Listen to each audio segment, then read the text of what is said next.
Hello and welcome to the Come Alive podcast. I'm your host Mehermi Chandani. I'm a mother with a story, a business leader with a vision, and an author whose work focuses on transforming lives and relationships through a better understanding of self-love. Today's episode is titled Being Non-Judgemental.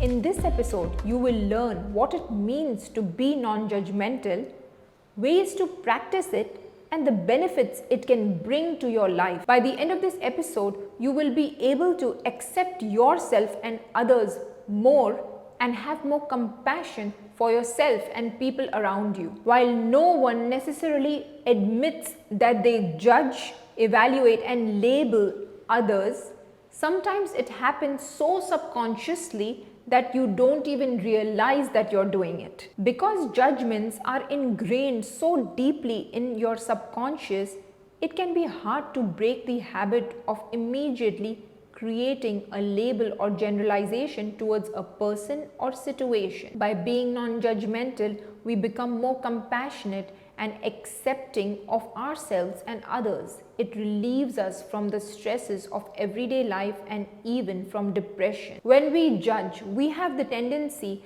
to make thoughtless opinions or snap decisions. Judging people means that we form opinions about them based on their behaviors, their appearances, and the way they talk, with little accurate information on who they truly are.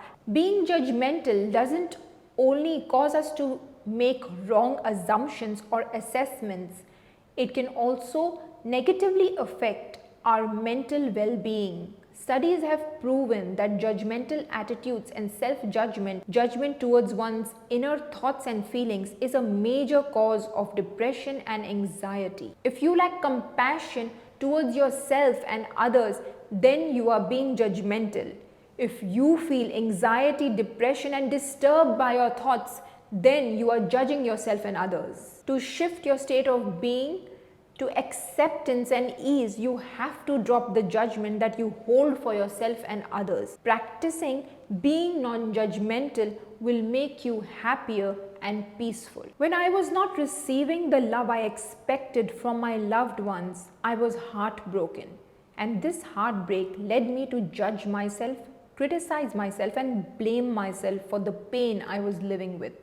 I believed I was not good enough for people around me. I was not accepting myself for who I was, and as a result, I could not accept anyone for who they were.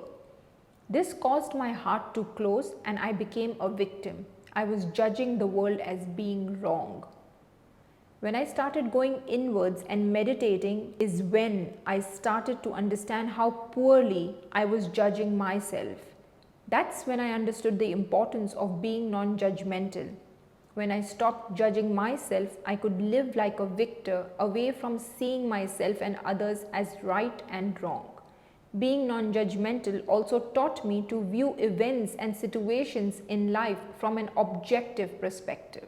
3 things that helped me become non-judgmental are: 1. Reflection and silence. Reflection and silence has helped me become who I'm meant to be, as when we go inwards, we gain authentic power, and that helps us become mindful and thoughtful.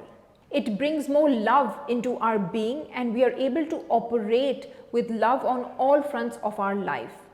Where there is love, judgment fades. 2. Acceptance. When we start accepting ourselves for who we are, we start accepting others for how they are. We are able to understand that situations happen for a reason and are sometimes beyond our control. I was also able to realize that everything in life is aligned to our growth, and hence acceptance is the key to peace. 3. Compassion. When we are connected to ourselves and accept ourselves and our journey, that's when we truly understand what compassion means. Compassion means understanding ourselves and others with all the imperfections and believing that we are all work in progress. In conclusion, being non-judgmental means accepting ourselves and others for who they are beyond physical appearances. It doesn't mean that you approve of things that go against your values. What it means is to move into a place of acceptance of what is. It means being aware that things are only good or bad, right or wrong, if you choose to see it that way. This benefits your growth and evolution and also enables you to live freely. Thank you for listening to this episode of the Come Alive podcast. If you've enjoyed the show, please leave us a 5-star rating and review on Apple Podcast and Spotify, and please share it with whoever needs to hear it. If you're watching the visual podcast on YouTube, make sure you like and subscribe. Hit the notification bell as well as leave us a comment. I look forward to us talking again on the next episode. Thank you and lots of love.